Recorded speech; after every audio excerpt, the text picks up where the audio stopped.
From the moment a president steps into office, the relationship between the leader and the people becomes something far deeper than a political arrangement. It transforms into a bond of trust, responsibility, and shared destiny. When President Obama reflects on the honor of serving the American people, he does not describe it as a title he wore, but as a profound experience that shaped every decision he made, every moment he lived, and every challenge he confronted. He speaks of the presidency as something that belongs not to the individual seated in the Oval Office, but to every person watching from their home, every worker striving to provide for their family, every student dreaming of a brighter future, and every citizen who believes in the promise of nation. Throughout his address, he emphasizes the weight of this trust, recognizing that the people placed their faith in him not because they expected perfection, but because they believed in his commitment to serve them with honesty, integrity, and determination. He reflects deeply on what it means to wake up each day knowing that millions of people depend on your choices, that your words can calm fears or heighten them, that your policies can ease burdens or create new ones. He speaks about the quiet moments behind the scenes, the late nights of reading briefing books, the tough meetings where no decision feels easy, the moments when the solution to a national problem requires courage that might lead to criticism. Yet in each moment, the constant reminder was the American people themselves, families sitting around a kitchen table worrying about bills, young people hoping for affordable education, workers seeking job security, and citizens of all backgrounds believing that their president would fight them even when the path was steep. He describes how each letter he read from ordinary Americans became a compass, guiding him through noise, politics, and pressure. These letters, often handwritten, full of raw emotion, stories of hope, struggle, loss, and resilience, reminded him that the presidency is not an isolated seat of power, but a shared journey with the people. He acknowledges that the office humbled him. No matter how prepared one may be, nothing truly prepares a person for the magnitude of responsibility that falls upon a president's shoulders. He talks about the moments when he realized that leadership is not about asserting authority, but about listening to communities affected by crisis, listening to experts trying to solve complex issues, listening to voices that have been historically overlooked. He came to understand that leadership means recognizing that no president can solve every problem alone, and no administration can claim all the credit when things go right. He repeatedly points out that progress comes from the collective will of a nation, from millions of people working toward a common cause, from the belief that ordinary citizens have extraordinary power when united. In his reflection, he does not simply celebrate achievements, but highlights the character of the American people. He notes their resilience in the face of hardship, their unwavering belief in possibility even when times are difficult, and their ability to push forward through crisis. He speaks of moments when he visited communities hit by natural disasters and watched neighbors help neighbors regardless of their background or politics. He recalls meeting families who had lost loved ones to violence or illness, yet still found strength to advocate for change so others might not suffer the same loss.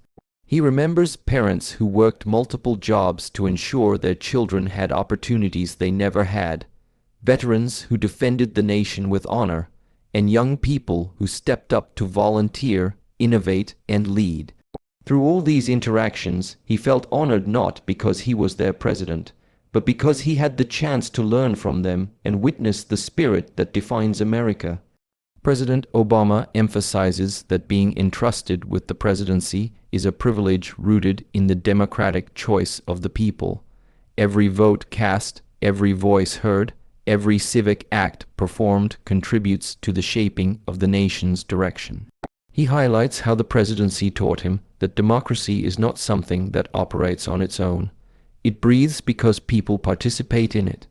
He believes that the honor of serving stems from the recognition that Americans gave him the chance to represent them, to advocate for their hopes and concerns, and to stand up for principles that extend beyond any single administration, principles like justice, equality, opportunity, and compassion. He reflects that even in moments of deep national division, he always believed in the power of democratic engagement and the capacity of citizens to rise above anger, fear, or cynicism. He speaks about the emotional weight of the office, the moments of joy when progress was made, and the moments of sorrow when tragedy struck the nation. He recalls standing with communities grieving losses from mass shootings, natural disasters, or acts of hatred, and how these experiences shaped him not just as a leader, but as a human being. He emphasizes that the presidency brought the highest of highs and the lowest of lows, yet through each moment, the American people stood resilient. This resilience fueled his own resolve. It constantly reminded him that every effort, every policy, every attempt to bring change was worth it because he was working on behalf of a nation filled with people who believed deeply in a better future. He shares that one of the greatest honors was witnessing firsthand the diversity of the nation, the richness of its cultures, the strength found in its differences, and the shared values that bind people together. He describes traveling across cities, small towns, rural communities, and meeting people from every walk of life, whether it was farmers, teachers, doctors, soldiers, students, entrepreneurs, or activists. Each person contributed to the vibrant story of America. He believes that this diversity is not a weakness but a profound strength, one that allows the nation to weather challenges with creativity, unity, and innovation. He felt honored to serve a country where hope is not limited to a specific group or region, but is shared by millions striving for fulfillment, dignity, and opportunity. He also reflects on the moral responsibility that comes with holding office. He explains that the most important decisions a president makes are often the ones that are never publicly discussed, the ones that involve protecting the nation, responding to emerging crises, or navigating international tension. In these moments, he carried the weight of knowing that lives depended on thoughtful judgment and a steady hand. He felt honored not because he held power, but because the people trusted him to use that power responsibly. He says that this trust kept him grounded, reminding him that the presidency is not an entitlement, but a temporary stewardship of the nation's values and future. In speaking of this honor, he recognizes that the office changed him.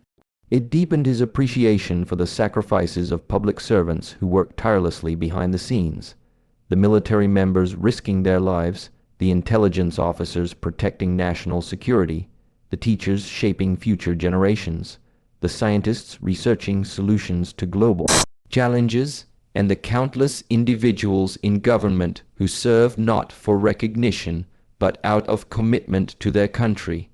He saw these people as the backbone of the nation, and he felt privileged to work alongside them. Their dedication inspired him and reinforced his belief that America is sustained not by one leader, but by millions of people striving to create a more perfect union. He acknowledges that throughout his presidency, he made mistakes, faced setbacks, and encountered criticism, but he remained guided by the belief that the American people deserved a leader who would put them first. He speaks of how the honor of serving required humility, recognizing when to adjust course, when to seek advice, and when to listen more closely. He never saw the presidency as a place for ego, but as a place for responsibility, service, and growth. Even when facing opposition or political gridlock, he believed it was essential to stay focused on the larger mission, improving the lives of the American people and upholding the principles of democracy. Toward the end of his reflection, he expresses deep gratitude.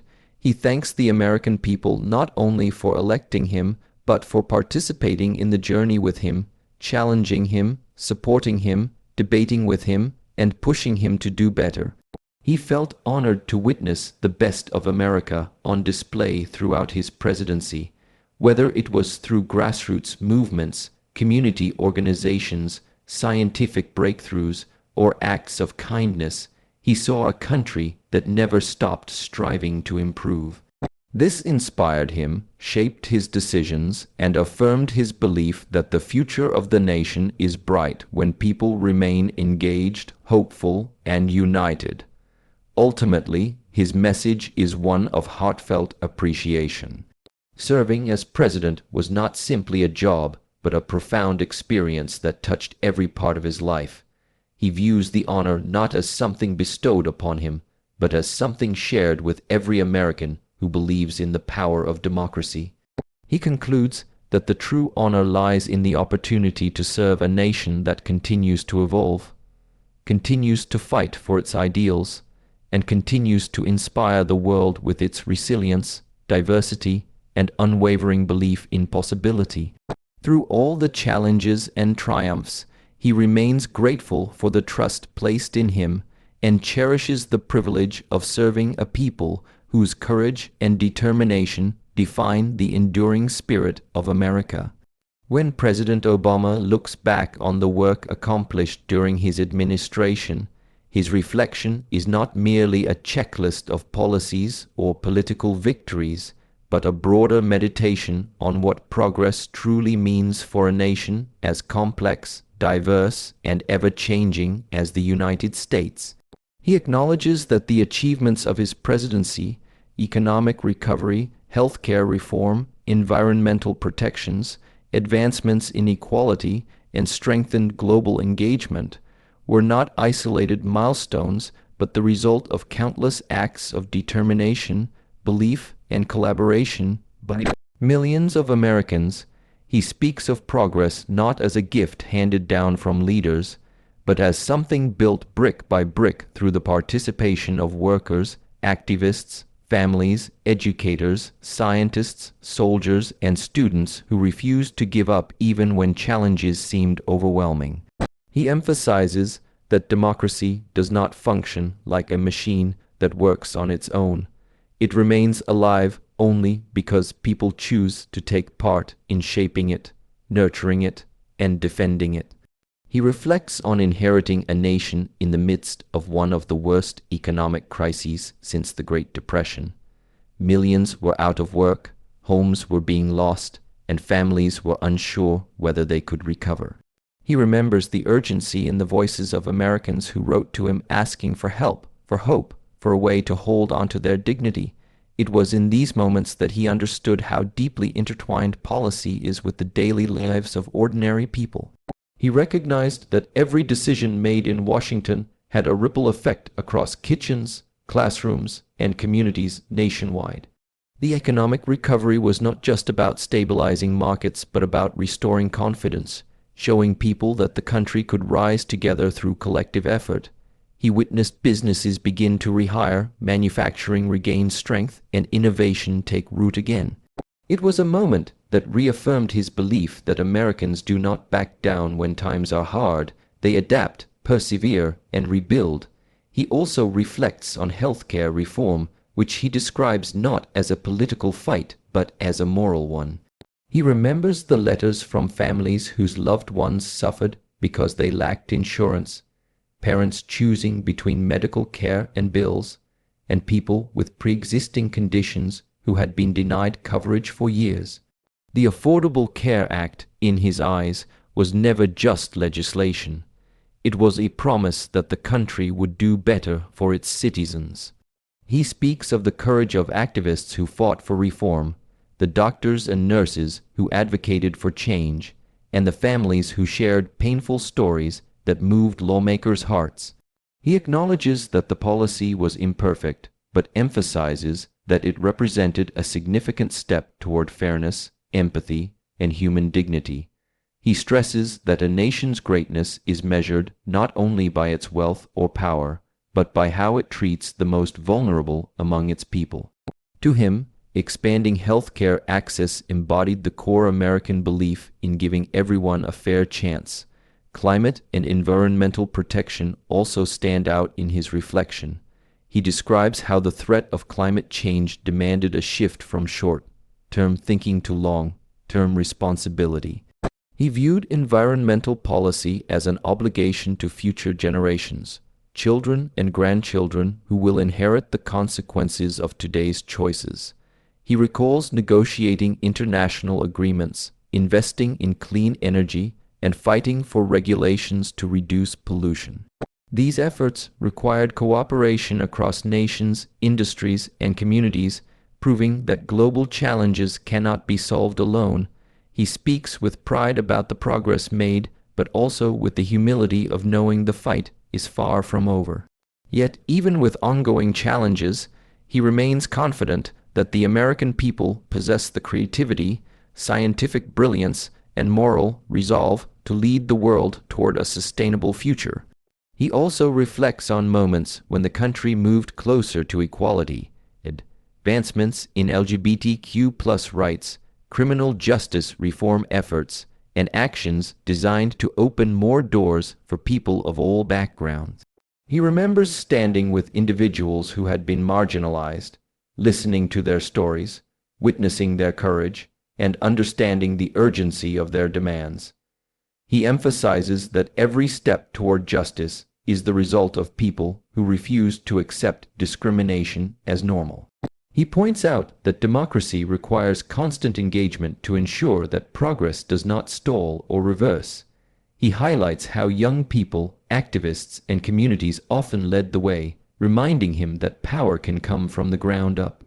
Foreign policy also played a significant role in defining his administration's accomplishments. He looks back on moments when diplomacy prevented conflict, strengthened alliances, or offered new paths forward. He believed that America's leadership in the world is strongest when grounded in values rather than fear. Whether addressing nuclear threats, supporting global health initiatives, or cooperating with other nations on security, he viewed international engagement as essential to protecting American interests and promoting global stability. He speaks about the service members and diplomats who represent the country abroad with courage and professionalism, acknowledging their sacrifices and the importance of supporting them with wise, steady leadership. Yet, even as he reflects on these achievements, he emphasizes that progress is never permanent or guaranteed. Democracy requires vigilance, patience, and constant renewal. He acknowledges that setbacks, divisions, and disagreements are inevitable, but he insists that they are not signs of failure. They are part of the democratic process. He believes the true test of a nation is not whether it avoids conflict, but whether it has the strength to navigate differences with respect, empathy, and a commitment to shared values. He encourages Americans to continue participating in civic life, voting, volunteering, organizing, speaking out, and listening to one another. He argues that when citizens retreat from engagement, the country loses its greatest source of strength, the collective voice and action of its people. He speaks directly to young Americans, reminding them that the future depends on their willingness to stay involved. He expresses admiration for their energy, their drive for justice, their openness to new ideas, and their determination to create a fairer world. Whether fighting climate change, demanding racial equality, advocating for mental health, or pushing for technological innovation, young people represent the next chapter of American progress. He encourages them to embrace their role as leaders, innovators, and guardians of the democratic tradition. He also reflects on the emotional side of leadership. He describes sitting in the Oval Office late at night feeling the weight of decisions that could affect millions. He talks about moments of doubt, moments of hope, and moments when he was moved to tears by the stories of ordinary people demonstrating extraordinary courage. He recognizes that leadership requires resilience, not just the resilience to endure criticism or stress, but the resilience to stay grounded in empathy and principle even when the path ahead is uncertain. He makes clear that no president achieves anything alone. Progress always depends on collaboration, sacrifice, and the belief that America's promise is worth fighting for. In the end, he speaks of hope, hope not as blind optimism, but as a disciplined choice to believe in possibility even when challenges loom large. He believes that America moves forward when its people remain hopeful, determined, and united by shared values. Hope allowed the nation to recover from economic collapse, expand health care to millions, advance equality, strengthen alliances, and face global challenges with courage. Hope continues to guide Americans as they shape their communities and futures. For him, the accomplishments of his presidency are proof of what is possible when people choose engagement over apathy, compassion over division, and cooperation over cynicism. His message is clear.